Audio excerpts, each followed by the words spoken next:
Flemish painter. Virtually nothing is known about his apprenticeship.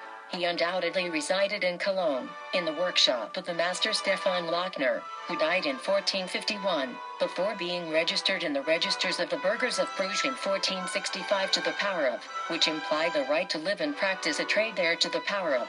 He probably lived in Brussels, in the house of Javier van der Weyden. It was certainly after the master returned from Italy in 1450 that Hans Memling resided in the workshop until van der Weyden's death in 1464. Hans Memling's name is not registered in the registers of the Painters Guild of Bruges, which may indicate that he enjoyed a favored position. He undoubtedly came to Bruges at the request of the Italian colony. In any case, he found a clientele both local and international in that city. He married Anne de Vauconaire, who bore him 3 sons. He died in 1494 and was buried in the Church of St. Gilles. The surviving work of this artist, which was entirely carried out in Bruges, is very extensive and shows that the painter must have had a flourishing workshop.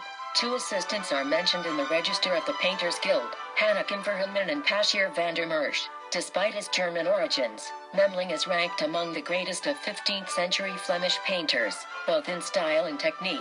In the Triptych of the Last Judgment, National Museum in Gdańsk, Poland, a work from his early period, painted between 1467 and 1471 for Angelo Tani and his wife, we find influences of Stefan Lochner on the left panel. The central composition, featuring the Judgment, the reproductions of certain figures, and, above all, its underlying drawing, are all derived from Javier van der Weyden's The Last Judgment, Hôtel Dieu, Beaune, France. He continued the tradition of his predecessors and continued to draw from their compositions a certain formalism in the poses of the figures and formulas from Weyden's portraits. His work appears as a synthesis in which the Echian tradition is present, the sense of light, color, faithful execution, materials, imitation of objects, as well as the attention he pays to landscape and nature. However, the assimilation of these influences leads to the creation of a very personal style, characterized by a search for balance and a concern for the integration of figures and groups into their surroundings.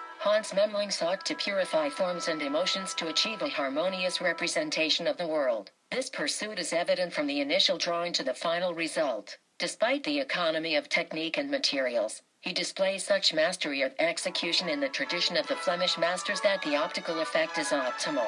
The Saints John altarpiece and the Florines triptych, examples from his mature period, are his only sign-dated paintings, executed in 1479 for the Bruges Hospital and used in the reconstruction of his work.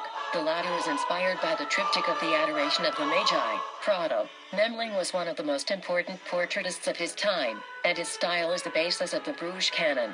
His paintings were exported throughout Europe at the time, and he continued to influence not only his contemporaries but also the painters of the following generation in Bruges and Antwerp.